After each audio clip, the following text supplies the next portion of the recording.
uulitin ko sa inyo. Itong palatuntunan natin at ang inyong lingkod, naniniwala ako ito ang paniwala ko. Doon sa una na natin itong nabanggit. Alam nyo, may problema tayo Napakalaki ng problema nating mamamayan sa sarili natin. Ano yun? Yung masyado tayong umaasat, nagtitiwala, buo ang tiwala natin sa mga politiko, lalo na sa partido. Yung dilawan, o ano pa man yan, DDS, di ba? Wala yan Hindi lang nyo nare-realize, pare-pareho lang tayo nagagamit. Di ba? O, limbawa na, sino ba itong panahon na ito, marami nang lumilitaw, di ba?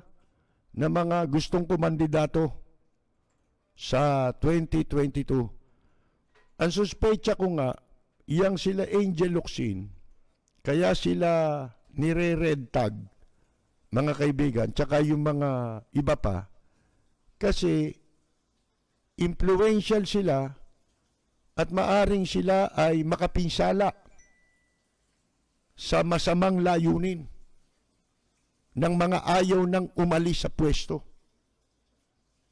Yan ang dahilan. Di ba yan din ang dahilan kung bakit ipinasara ang ABS-CBN? Dahil sa magiging panganib ito sa kanilang masamang layunin. Di ba? Alam niyo yung mabuting hangarin, na binibihisa ng Yung masama nilang layunin, binibihisa ng mabuting hangarin. Di ba? Lahat naman ganyan Halimbawa, batas. Ang paggawa ng batas, sa paggawa ng batas, laging mabuti hangarin Di ba? O ano nangyayari pag batas na? Nasisira na. Di ba? Bakit? Kasi ang umiiral na, hindi na yung mabuting hangarin bago maging batas ang isang panukala. Ang umiiral na po ay yung masamang layunin. Pag batas na, ang gusto ng mga walang hiya na politiko, i-disenyo sa sarili nilang interes yung mga batas. Kaya walang mangyayari sa atin Sa 2022, sa palagay ninyo, sino pagpipilian ninyong kandidato? Kung ang utak natin may dilawan, may ganito, may ganito. Sabi ko nga, ang pagpili ng mamumuno sa gobyerno, dapat hindi sa partido. Isang tabi mo kung anong partido siya. Dahil pagka namamartido ka, hindi ka nga makakapili ng tamang kandidato. Kasi tinitignan mo yung partido Di ba? Hanggang doon na lang ba tayo sa partido? Hindi ba pwede na ang pipiliin nating mga maluklok sa pwesto, yung pong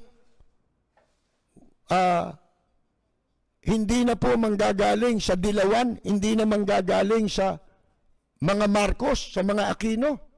Hindi ba pwede yun? Ito ba habang panahon hanggang magunaw ang mundo? Iikot na lang ang mundo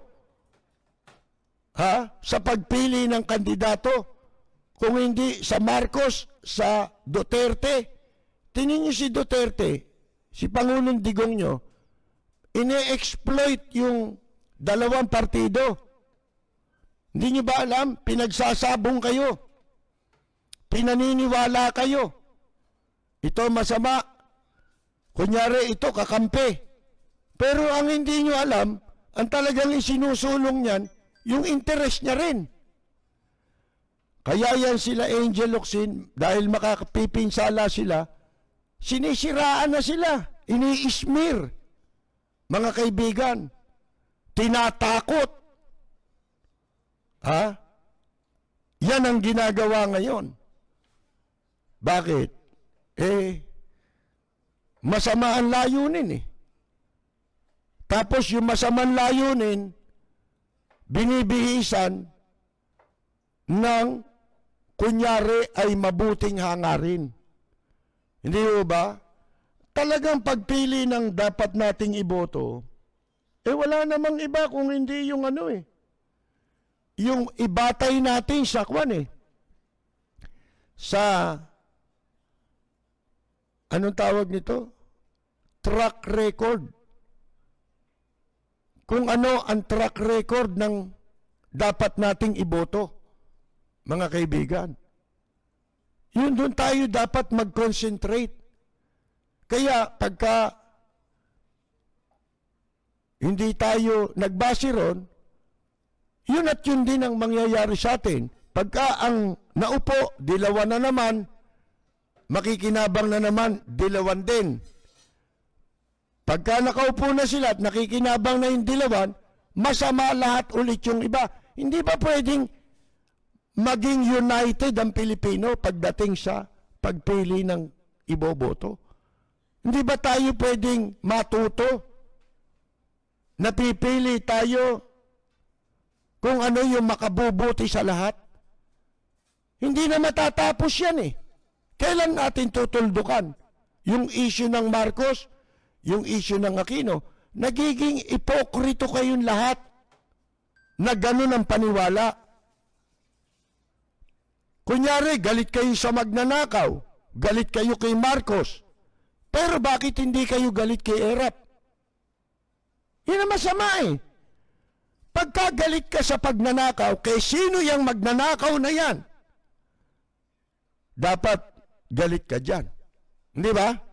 Kasi kalaban yan ng interes ng mga mamamayan. Hindi yung pwedeng mamimili ka ng paborito mong magnanakaw. Di ba? Pagka paborito mo yung magnanakaw, okay sa'yo. Kahit magnakaw. Kalimutan natin yan. Ano ka, dilawang ka kasi pinagtatanggol mo si Vice President Leni Robredo. Ba, hindi si Leni Robredo pinagtatanggol ko. Yung tama, yung katotohanan ang pinagtatanggol ko. Bakit? Hindi ba ang katotohanan siya nakaupong Vice President? Masama bang sabihin na siya ang duly constituted, duly elected Vice President? Siya yung pinroklama eh. Hindi ba? Di siya yung Vice President, bakit mo sasabihin si Bongbong ang Presidente? Kung si Bongbong yung Vice President ngayon, at ganyan din ang ginagawa sa kanya, ganun din ang sasabihin ko. Sapagkat nandoon tayo sa kung ano yung tama. Sabi ko nga, yung tama, talagang tama yun. Kahit kailan tama yun. Yung mali, kahit kailan mali yun. Bakit? Sapagkat ang katotohanan ay hindi mo pwedeng baguhin. Hindi mababago ang katotohanan. Si Ka-Percy Lapid, bumabanat. Lapid Fire! Yun po yun eh. Sana maging maliwanag sa inyo. Baka ang akala nung iba, como pinagtatanggol natin si Vice President Leni Robredo, dilawan ako. Hindi ho. Kung ano yung totoo. Sabi ko nga sa inyo, di ba? Marami magagalit sa akin, sa dilawan naman. Kasi, yung dating presidente si Marcos, sarili kong paniwala yun. Hindi ko kayo hinihikayat na maniwala kayo. Sa akin, may sarili kayong paniwala. Pero pagdating sa kunta, boboto tayo, sino ang dapat nating iboto? Dito ba tayo mamimili na lang? Hanggang kailan natin gagawin yun? Hindi natin tinutulungan ng bansa natin na magkaisa. Kung ako sa inyo, imposible lang kasing mangyari dahil sa ugali na ng tao ngayon eh. Alin, kung may kandidato na hindi identified sa mga Marcos, hindi identified sa mga Aquino, at hindi rin identified dito kay Presidente Digong nyo, hindi ako pipili dyan. Kung meron lamang. At sana meron. At kung meron man may kakayahan ba yun? Hindi rin iboboto Yun ang malaking problema ng Pilipinas Ha? At yung katangahan na yan, lumalaganap yan hanggang sa Amerika ngayon Di ba? Hindi na rin tumitingin sa track record Parti-partido na rin, mga kaibigan. Dapat tayong mga Pilipino, sa tagal, natuto na tayo sa kasaysayan. Di ba? Ba't si Jose Rizal ba may partido? Si Andres Bonifacio ba may partido? Ang sumira sa mga bayani natin, yung partido rin Yan ang nakasira Mga kaibigan yung mga politiko rin Walang partido pagdating sa pagmamahal mo sa bayan. Kung mahal mo ang bansa mo, bakit ka mamamartido? Di ang titignan ko yung kakayahan ng isang tao na mamumuno. Dapat ang mamumuno ay hindi divisive. Kung ang isang mamumuno hindi divisive, hindi siya nanggaling sa, kahit pa siya nanggaling dyan kung matino na siya, di ba? Pag ako, panahon ko, walang dilawan-dilawan sa akin, walang Marcos sa akin, walang Duterte sa akin. Di ba? Ang pairali natin, batas. Paanong iiral yung batas kung ganun tayo? Di ba? Kaya hindi ko sinisisi natin, madalas, walang katarungan, totoo yun. Bakit nangyayari yun? Kasi namamartido.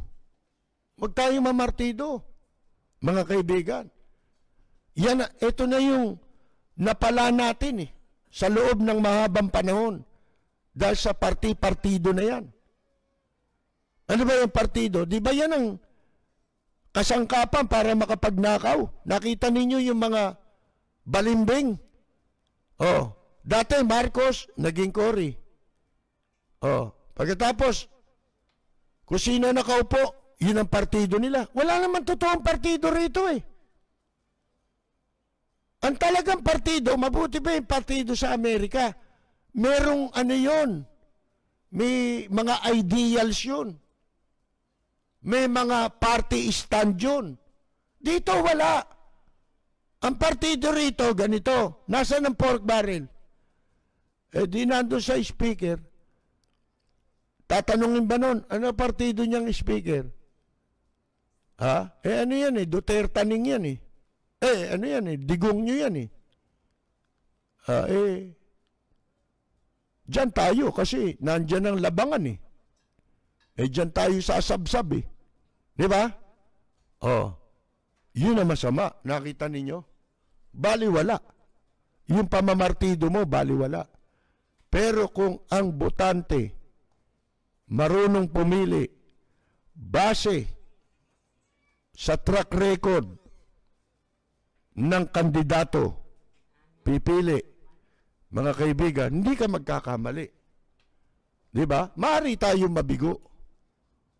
Kasi merong panahon na angkop yung ganitong kandidato. Siya ang hinahanap natin. Ngayon ba, ano ba ang dapat na maging katangian ng pipiliin natin? Nung nakaraan, yung rule of law Yun ang sinasabi ko noon rule of law. Di ba yun naging battle cry ni Presidente Digong nyo? Pero, nagkamali tayo. Nabigo tayo. Binigo tayo Hindi na natin kasalanan yun. Pumili tayo ulit. Ano ngayon ang pipiliin natin? Dapat, ang pipiliin natin ngayon, nakatuon tayo. Kung sino yung marunong magmahal sa bayan. Bigyan ko kayo example. May kakayahan lahat. Pero hindi iboboto kung tatakbong presidente. Oh. Halimbawa, si Justice Antonio Carpio. Yan ba, meron ba makakapantay sa ano niyan? Sa mga nasa gobyerno ngayon? Sige nga. Sa mga kakandidato ngayon. May makakapantay ba sa kanya, sa kanyang track record? Oh. Wala eh. Sa kanyang kakayahan. Ang tanong, pag yan ba kumandidato, iboboto nyo? Hindi rin naman eh. Bakit? Walang kwarta eh. Oh, di ba? Mga kaibigan, sino pipiliin nyo? Ang dami pa naman ngayon pumupostura pero Manchurian candidate. Mga kaibigan, mga nasa likod din ng China. Eh ito, hayag na hayag. Alam na alam natin, lumalaban para sa interes ng bansang Pilipinas. Sino? Si Justice Carpio. Iboboto niyo ba? Hindi niyo rin iboboto eh. Marami ang hindi boboto sa kanya. Bakit? Eh walang pera yan eh. Para gamitin sa kampanya eh. Oh, pero siya yung most qualified kung tutuusin ninyo. Eh sana nga, ito si Justice Carpio kahit hindi presidente, kahit sana senador, kung talagang sana maisipan niyang pumasok na rin sa politika. Kasi ganyan ang may qualification eh. Mga kaibigan eh. Unang-unang qualification eh. Ipinaglalaban ng bansang Pilipinas. At alam niya ang legal na pakikipaglaban para sa interes ng kanyang bansa at ng kanyang mamamayan. Ang problema, baka siya wala rin siyang balak eh. Hindi ba? Kasi alam niya ang mentality ng mga botante na pawang umaasa sa ibibigay sa kanila o kaya sa partido. Regardless kung anong partido samahan nila, yung mga politiko. Pero huwag kayo dun magbase ng pagboto. Magbase tayo ng pagboto sa kakayahan ng kandidato, hindi sa partido niya. Kasi yung partido, makinarya lang yan. Di ba? Makinarya lang yan para sa iyong pagtakbo, sa iyong kampanya. Dahil yan yung may mga tao eh, di ba? May layering yan eh. Oh, mga kaibigan. Baliwala yung partido. Ang maitutulong lang yan sa kandidato, maraming kakampanya sa kanya. From top to bottom. Di ba? Organize, yung organization. Pero, ang dapat natin pa rin pairalin bilang basihan ng ating pagpili ay yung kakayahan. Lalo-lalo na, napakahirap ng humanap ngayon ng mga taong kamukha nila Justice Carpio na meron pong pagmamalasakit, pagmamahal sa bansa natin. Kung mahal mo ang bansa mo, mahal mo mamamayan mo. Ha? Paano mo paniniwalaan itong administrasyong ito? Mga kaibigan, di ba? Eh lahat ng katrayduran ginawa sa sambayan ng Pilipino. Oh. Eh turo nyo nga sa mga kababayan natin na naninirahan sa Amerika. Ituro nyo sa kanila kung saan sila pwede magpagawa ng Chinese passport para makauwi dito. Di ba? Kasi yung Chinese passport, walang requirement. Pasok ka lang. Oh, may BUA, meron pang retirement.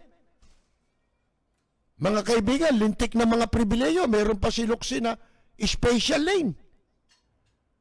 Oh, para sa mga incheck, Isipin ninyo yan. Tapos Pilipino ka.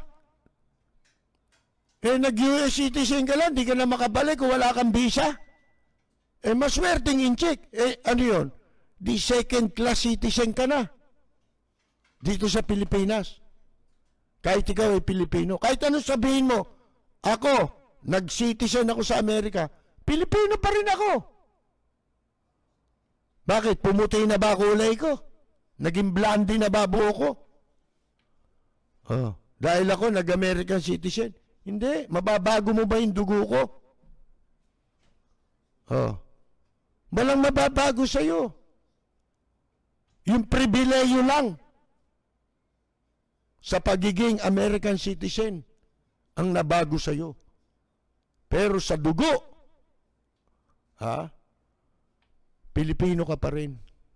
Sa kulay mo pa lang Pilipino ka pa rin. Tapos pagkakait mo dyan na malayang makauwi ng bansa natin. Tapos mga walang hiya pa yung mga konsul, tsaka mga embassy natin. Niloloko yung mga tumatawag. Nagtatanong kung paanong requirements. Pabago-bago. Wala raw. Walang islat, schedule, kung ano-ano. Pinababalik-balik, nililito. Di mabuti pa Ituro nyo na lang. Magpagawa kayo ng Chinese passport. Kasi katakot-takot ang package na pribileyo para sa mga inchik. Pwede ka mag-retirement. May pera ka lang. Magkano kita dyan? Alam ba ninyo, 1 milyon ang bayaran dyan. Yung 50,000 dollars mo, hindi bayad yun. May resibo yun. Sa yung pera yun, nireresibuhan yun. Ikaw ang gagastos nun. Pero yung under the table, yan palang retirement package na yan ng Department of Tourism, tsaka ng PRA, ng Philippine Retirement Administration, sa ilalim ng Department of Tourism, 1 milyon. Hindi pa kasama dyan yung investor's visa. At saka yung, ano ba yun? Meron pang isa mga kaibigan Tapos Pilipino ka, hindi ka raw pwedeng pumasok dito. Kung US citizen ka at ang passport mo'y US passport, kailangan meron kang Philippine passport. O kaya, dual citizen ka. Meron kang Philippine passport. Anong katarantaduhan yan? Di ba, mga kaibigan? Diyan ba? Hindi pa ba tayo nagkakaintindihan dyan?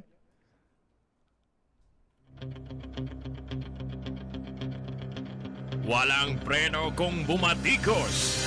Malalim at makatwirang komentaryo. Mag-ingat ang mga politikong gumagawa ng kalokohan at baka kayo ay tamaan ng Rapid Fire!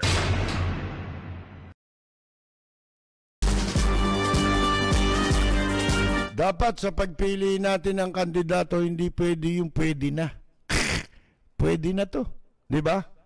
Dapat hindi ganoon. Track record po tayo tumingin. Tingnan niyo itsura ng Senado natin ngayon. Senado pa ba yan? Mga kaibigan. Meron pa plano ngayon, di ba? Supreme Court, tanggalin na yung na-appoint sa nakaraang administrasyon. Anong klaseng yan? Kabaliwan yan. Kabaliwan na yan. Nababaliw na sa power. Sa kapangyarihan, mga kaibigan. Hindi na lasing. Baliw. Mga baliw. Si Jose Kulangot, Kalida, mga kaibigan. Mukhang kulangot, di ba? Jose Kulangot, OSG. Dapat sa'yo, OMG.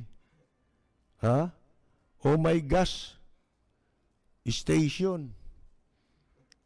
Sipin mo, si Kulangot, labas daw ang salin ni Kwan, ni Justice Leonin. Paano? Para kakasuhan, patatanggal nila. Ba't di mo palalabas mo pala salin? Di lahat ng justice sabihin mo, labas nyo lahat yung salin nyo. Namimili eh. Di ba? Pagkakampi nila, hindi pwede yung salin. Pwedeng hindi ilabas. Pag hindi nila kakampi, hindi nila kapanalig, hindi susunod sa katarantaduhan nila, kailangan maglabas ng salin. Ha?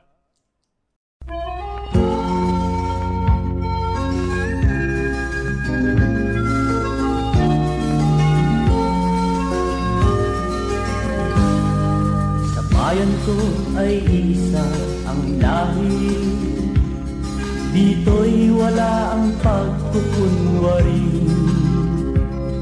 Hindi padadaig, sadyang kilala sa daigdig, may pagkakaisa sa bawat nais. Ang bayan ko'y punong-puno ng yaman, bakit ito'y kailangan pang iwanan? Hindi nga ba't anong sarap mabuhay ng buong ganap? Sa bayan mo, sumabit man yaong wakas. Dito sa bayan ko, lahat kami pantay-pantay. Walang nang aapit, ang pag-ibig ay tunay. Dito sa bayan ko, dito'y makikilala mo ang isang kaibigang nagmamahal sa'yo.